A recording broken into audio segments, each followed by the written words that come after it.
Hello, everyone, and welcome back to the Fifth Child podcast, the weekly podcast where I, your podcaster Chris, give you two different recommendations, either for video games, movies, anime, or television series. I want to thank you guys again for tuning back into the podcast. I want to thank you guys so much for listening in. If you want to if you want to see more of this content, please remember to like, comment, and subscribe. If there's any new content that you would like to see, maybe ideas for podcast episodes, I'm always open to suggestions. Just please let me know, and then I would gladly like to talk about any sort of suggestions that you have for me. So this month is going to be a little bit more different. For the rest of this month, I'm not actually going to have one recommendation for anime or a video game and then another for another one. I'm actually only specifically going to talk about one video game series. And for the rest of this podcast, the rest of this entire week is going to have, or the rest of this month is going to have kind of shorter podcasts, just so I have enough fill-in time to talk about what I'm going to talk about throughout this entire month. Because this month I was going to specifically talk about only one video game series for the rest of the month. And that video game series is the Dragon Quest series. Now, the reason why I'm talking about Dragon Quest is I don't know if you have a Nintendo Switch or not, or a PS4, but if you knew within the last year or so, you would probably know, you'd know exactly why it's going to be Dragon Quest we're talking about, especially in this month of September. So last year, the newest game in the Dragon Quest series, Dragon Quest XI, had recently released. And the game, and I actually had not personally played Dragon Quest XI yet. It goes on sale for the PS4 a lot. I just haven't had the motivation to pick the game up, honestly. And the main reason why that is because if there's ever a new release for a game that had been released on a new system, I usually wait to see if it will eventually come to Switch. Now, some exclusives, not so much. If there is an exclusive, I will obviously pick it up on the PS4 no matter what, if I know for a fact that it's not going to come out. But I always had a little bit of an inkling that Dragon Quest XI was maybe going to make its way to Switch. And the big main reason why I definitely held out was when it was revealed that the hero... Oops, excuse me, I had a hiccup. Was that the hero from Dragon Quest XI and then would actually make its way over to Super Smash Brothers. And obviously the character's now in Smash. I like playing as him. He's not my favorite character to play as. I can go into a Smash discussion later in a later podcast episode. But, and the main reason why the hero's in Smash is because Dragon Quest XI Echoes of an Elusive Age is coming to Switch in its definitive edition. And it's coming out on September 27th of this month. I already have the game pre-ordered. It's going to come to my doorstep on that day for Nintendo Switch, and I'm super excited to play that because I love the Dragon Quest series. The Dragon Quest series has been one of my personal favorite RPGs since high school. Back when I was in high school, I really, really got into JRPGs, playing Persona, the Final Fantasy series, and also Dragon Quest. Now, Dragon Quest is a very odd series to talk about because it's not as incredibly popular over in Japan it's not as popular here in America as it is over in Japan. Dragon Quest is a big, big deal in Japan. So the original Dragon Quest games were published and developed by Enix, the video game publisher company before it merged into Squaresoft and became Square Enix. Dragon Quest had been developed by multiple different developers, namely Chunsoft, another JRPG developer, while being published by Enix, and is the main brainchild of series developer and designer Yuji Horii. It's also kind of a dream team because it is the combination between the designs of Yuji Horii and the artistry of Akira Toriyama, which if you know your manga and your anime well enough, you know that Akira Toriyama is the main creator behind Dr. Slump and obviously Dragon Ball. It's also incredibly important because it's also composed by massively classically trained composer Koichi Sugiyama, who multiple times has been stated as being the big boss of video game music by seasoned musical composer veterans like Nobuo Uematsu and Yasunori Mitsuda, the composers of Final Fantasy and Chrono Trigger and Chrono Cross. So there's a lot of pedigree behind the Dragon Quest series, and it's such a big deal over in Japan that that they actually had to make it law for Enix and Square Enix to not release a Dragon Quest game in the middle of the week. It had to be released on the weekends. And one of the big main reasons why this happened is that when Dragon Quest III for the original NES and Famicom was released, junior hires and high schoolers had to be detained and arrested because they were skipping school to play the game. So Dragon Quest is a big deal, but the problem is it's not such a big deal over in America. At least it didn't used to be. It has gotten a lot more popular recently, and it's likely going to become even more popular now with the release of Dragon Quest XI on the horizon. So let's go ahead and actually just talk about the first game of the Dragon Quest series. So what I'm going to do for these podcast episodes is that I'm going to go at it at 2 different games per podcast. I'm going to talk about 2 Dragon Quest games per podcast episode. So that means you get 2 this episode, 2 the next episode, and then 2 in the next one up until 6. And then you're going to get another 2 for the next one. Now, the last episode's going to be a little bit weird because there's actually 2 Dragon Quest games I haven't played. I haven't played Dragon Quest VII yet. If I have time this month, I might actually pick it up and play it. I own the game, I just haven't played it yet. And I haven't played Dragon Quest X because Dragon Quest X is an MMORPG which hasn't been released in America. So that's a given why I haven't played that one. But you're at least going to get 2 Dragon Quest games per podcast. So for this podcast, we're going to get Dragon Quest 1 and 2. So I'm going to go ahead and jump right into Dragon Quest 1. So the original Dragon Quest game was created by Yuji Horii, and the first Dragon Quest game is probably the first Japanese JRPG ever released. The game was released in May 27th of 1986. This was at least a year before the original Final Fantasy made its rounds on the Famicom, and then it was released in August of 1989. So quite a bit later, maybe a little bit too late for the Nintendo library. So the game Dragon Quest takes multiple inspirations from wizardry, Ultima, Dungeons and Dragons. The Japanese RPG genre has taken a lot of inspiration from Western RPGs, particularly in the stats system. But the main thing with most JRPGs is that what they want to the difference between some Japanese RPGs and Western RPGs is that while Western RPGs are more focused on the player character making their own choices and making their own story, JRPGs are more well known for having this very, very tightly woven story that you have to follow a certain way to get to it, and that's fine.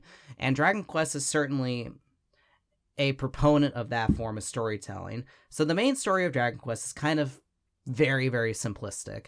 There is a lot of lore behind the first 3 Dragon Quest games that we can talk about as we talk more and more about Dragon Quest 1, 2, and 3. So Dragon Quest 1, 2, and 3 actually all take place in the shared timeline, and all together all 3 of these games make up something called the Erdic Trilogy. So the Erdic Trilogy tells the story about a legendary hero known as Erdrick, who had defeated an evil creature who plagued the country of Alefgard a long time ago, and therefore restored light to the world with the sphere of light.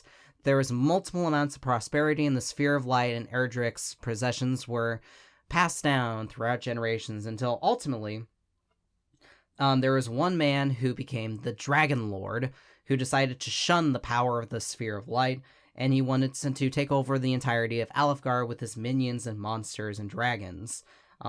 Every single effort to take down the Dragon Lord had failed, up until this point where your player character comes about, and your player character is a descendant of this ancient hero, Erdrick.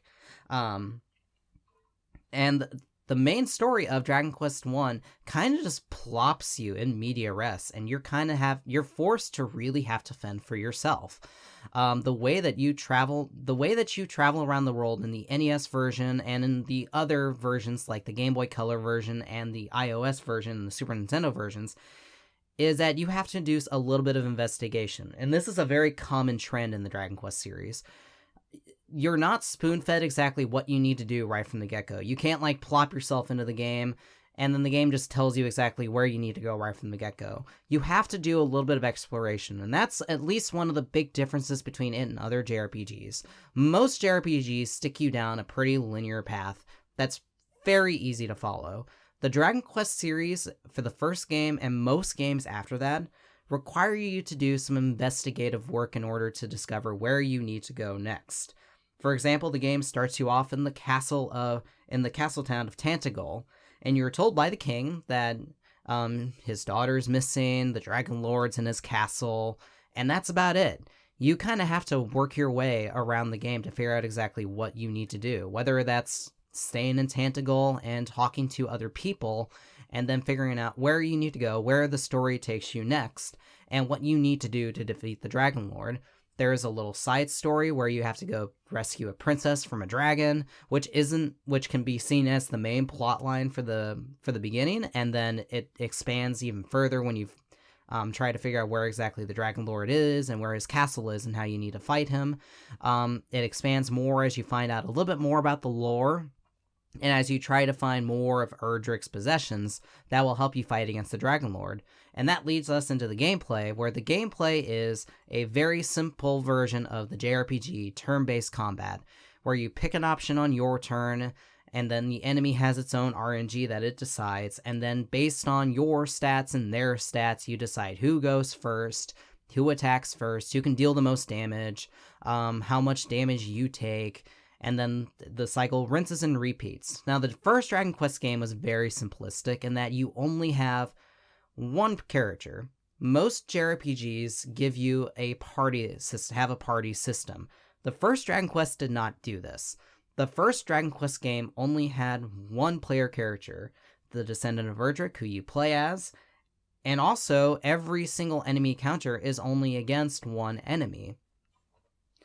So there's a lot of simplification to this game as well. In fact, if you're looking for the best way to play this game, it's kind of probably a little bit hard to find the NES version, but if you want a good legal version to play, obviously, pick up the iOS version for iPhone. The iOS version has a really nice interface, and here's where we lean into some of the issues of the Dragon Quest series that got better as the series went on, as more and more of the older games got remade, but at its starting root, the menu system is very, very cumbersome.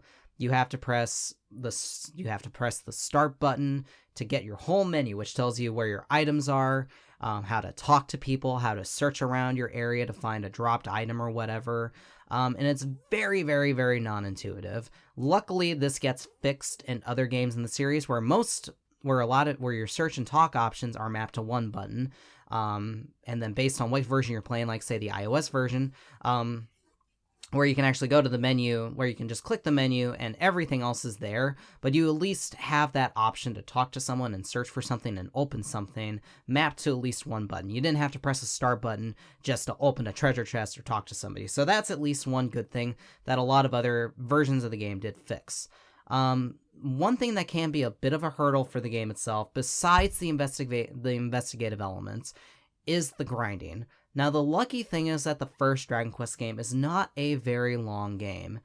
If you've played JRPGs before and you know exactly what to do, what the flow of the gameplay is, you can get the game done in about 10 hours, which is not that terribly long. If you're playing the iOS version where the system's a lot more streamlined, it can take you at least 8 to 10 hours, which is not bad, which is very lucky, because you're probably going to spend at least 6 of those hours just fighting and grinding. The main focus of all of Dragon Quest I is that you are trying to not only find the possessions you need that were passed on from the hero Erdrick, but you're trying to level grind so you can fight the Dragon Lord. There's ultimately only one boss fight in the game besides the dragon you fight to rescue the princess, and that's the Dragon Lord. And besides going around the entire world looking for Erdrick's possessions, you have to level grind yourself so you're strong enough to fight against the Dragon Lord on his own turf in the castle of Charlock in the very center of the world. And that's about it. There's not much to the gameplay besides that. It's very, very streamlined. You can get the game done in about 8 hours or so. Now, the very interesting thing about the game is also the music too.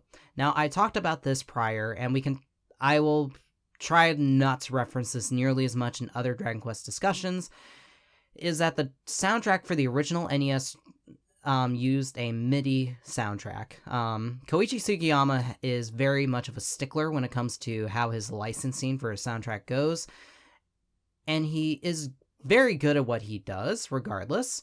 He's one of the best at what he does, but the problem is that he just does what he does so much that it can get a little bit tiresome. He always uses a MIDI soundtrack, for the most part, for all of his games, and they can seem very, very archaic. For example, one of the things that you'll notice about the original Dragon Quest is that it is a very, very small soundtrack. You have an overworld theme, which is a very lovely little theme. It's honestly, I find myself humming the world map theme for Dragon Quest 1, even when I'm playing another Dragon Quest game. It's just that good of a soundtrack. It's that good of a theme.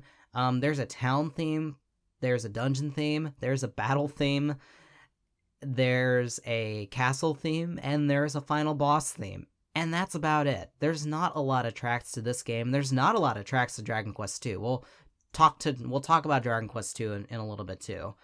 But the other thing, though, is that with every single Dragon Quest game, there's also a symphonic suite where Koichi Sugiyama and also another arranger usually work side by side with. More often than not, there's usually 3 different orchestras that he works with. And for every single Dragon Quest game, there's 3 different albums for the Symphonic Suite. There's the London Philharmonic Orchestra album, and there's the Tokyo Metropolitan one, and then there's a third one. I forgot what the third one was. And both of them are really, really awesome. The one thing about the Dragon Quest series that I love is the fact that the original MIDI soundtrack has a great melody to it that fits so well when it's mixed together with a orchestra, when it's actually arranged for orchestra. When you listen to a Dragon Quest soundtrack and you get to hear it in that orchestra, it just comes to life in a much different way, and you'll find yourself listening to the orchestra soundtrack when you're playing the game, and it makes it so much more interesting than some of the MIDI soundtrack. Luckily, the iOS has a better sampler for its MIDI soundtrack game. For its MIDI, it has a much better MIDI soundtrack for its version of the game than obviously the beep beep bloop bloops of the Game Boy versions and the NES version. So that does make it a lot better. But if you really want to hear the soundtrack in all of its glory, you want to listen to the orchestral soundtrack. Which kind of brings us into the discussion about Koichi Sugiyama a little bit. I don't want to touch up on this that much, but it is worth noting. So, as I said before, Sugiyama's a big stickler for the licensing. It's one of the main reasons why there will be some versions of later games in the series which have the orchestral soundtrack in the game, but then there's a version overseas, either in Europe or Japan, that still has the crappy MIDI soundtrack. That just the orchestral soundtrack blows out of the water. So he's a big stickler over the copyright for his music. The other issue is that Sugiyama's kind of a terrible human being. Koichi Sugiyama is a member of this one Japanese nationalist party. And he has some very, very interesting, very hyper-conservative opinions about Japanese nationalism and certain race-based massacres that might have happened in Japan's history, particularly those stemming from the history of World War II and Japan's involvement in that, and this little thing called the Holocaust. Koichi Sugiyama's very old. He's in his late 80s and was born around the mid-30s during the inception of World War II. So he was born into Japan when, obviously, if you're an American listener, he was on the other side. So he has some very interesting opinions being a part of that side. It's kind of unfortunate because he is extremely good at what he does. But unfortunately his influence on the series does kind of put a hamper on it, because for one, he's the main reason why we're not getting the best versions of his soundtrack, and he's also some of the main reason why some people may not be able to enjoy the soundtrack nearly as much, because they attach it to someone who's kind of a terrible human being. So unfortunately, you'll have to, if you want to listen to the soundtrack, you'll have to kind of separate the art from the artist a little bit. And unfortunately, the good thing is that if you have a version of the game that has the orchestral soundtrack, a lot of the royalties don't really go to Sugiyama anymore, so you're not supporting him by playing a lot of the game. You're not supporting him nearly as much if you're playing the game with an orchestral soundtrack, and luckily, from what I heard, Square Enix is already working on kind of his new protege.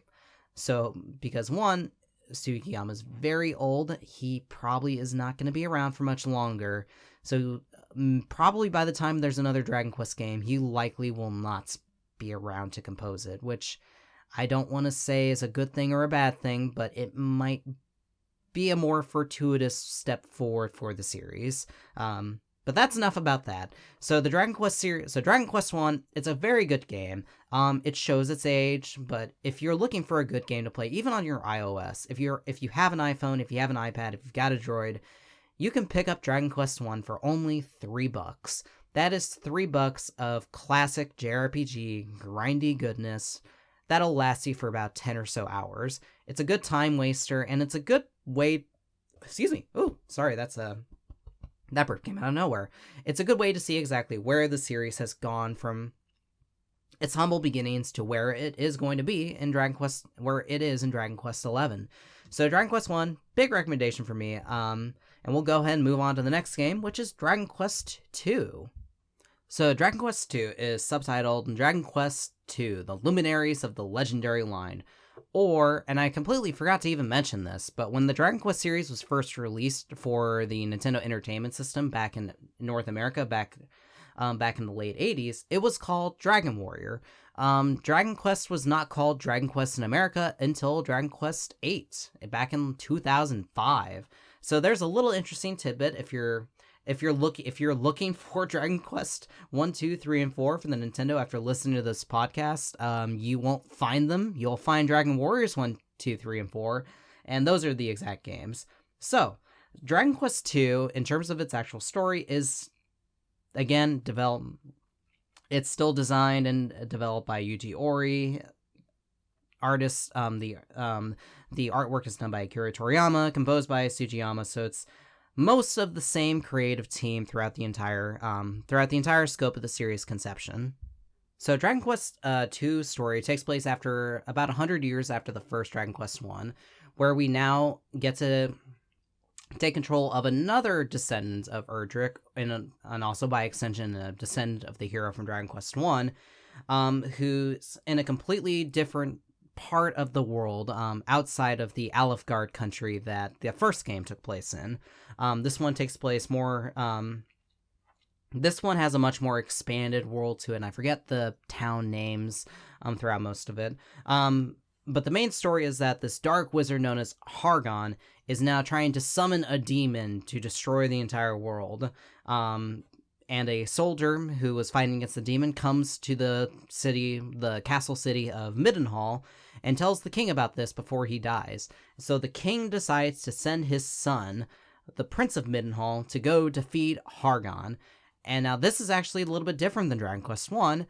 You actually have a party in this game. So you have your main hero, who is the descendant of Erdrick, the Prince of Middenhall, who then eventually gets to meet the Prince of Connacht, another major city, another major kingdom, and then the Princess of Moonbrook, another major city in the kingdom as well. And this actually makes up a 3-party system, where you have your main hero, your Prince of Middenhall, the Prince of Connacht, and the Princess of Moonbrook. The main character, the Prince of Middenhall, is a hero. The Prince of Connacht is a warrior priest kind of person, and then the Princess of Moonbrook's a sage who uses healing magic and black magic. Now that's another thing in the Dragon Quest series, that there is magic in the game. You had healing and black magic in the first Dragon Quest game as the main hero, but in this game your main hero has no magic. He is just a hero warrior who just can use swords, axes, spears, whatever, boomerangs. And so your other characters, so for example, the Prince of Connacht has the ability to heal yourself, and he's also a pretty decent fighter too. And then the Princess of Moonbrook, who mainly focuses on offensive magic and healing magic.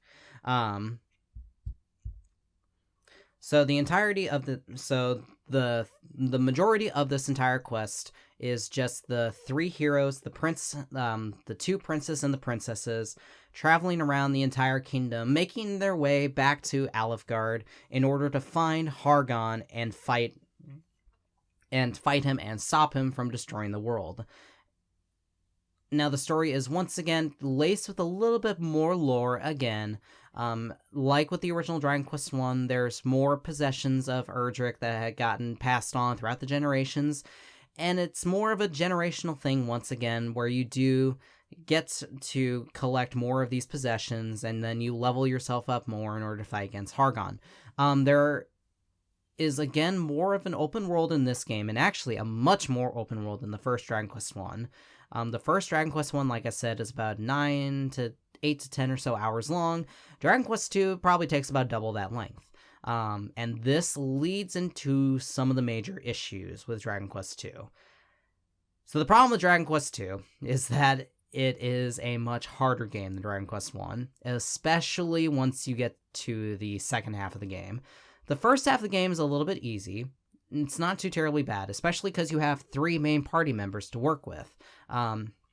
Level grinding is not nearly as bad. You have more opportunities to heal yourself. The game itself isn't that difficult. The game does get difficult once you reach the second half of it. Once you start making your way back to Alefgard from the original Dragon Quest I. And it is difficult for 2 main reasons. One, the scaling of the leveling up. The grinding scaling in Dragon Quest II is bad. There will be times when it could probably take you at least a half hour of full-on grinding before you even reach your next level, and that is atrocious. The game gets significantly harder in the second half of the game up until you're fighting against Hargon, and even Hargon's castle itself is also not as easy as the Dragon Quest I final area, especially if you're level grinded enough. One of the other major issues with Dragon Quest II is also the fact that the investigative element that was present in Dragon Quest I is a lot more difficult now than it was in Dragon Quest I, and that's mostly just because the world's a lot bigger. That's also compounded with the fact that the game is a lot more difficult because the grinding's more difficult, so it makes it seem so it's even more difficult. I play Dragon Quest II again on the iOS. I think it was only $5. It was only $5 for the game, which is, again, not bad at all. Not bad at all for a game that is a quality JRPG that has a couple niggles to it that got fixed in later games. So altogether, I'll go ahead and give Dragon Quest II another recommendation. There are certain aspects of Dragon Quest II that are certainly more improved than Dragon Quest I, but there are also things about the game that just could have been a lot more streamlined. And since then, everything that Dragon Quest II tried to do has been done better in later Dragon Quest games, so I can't recommend the game over other Dragon Quest games, but it is still a good game to play. If you've played other Dragon Quest games, you can come back to this game and play it again, and kind of see where the series has gone from, just like the first game. But it does get a slight recommendation, just not as much as Dragon Quest I.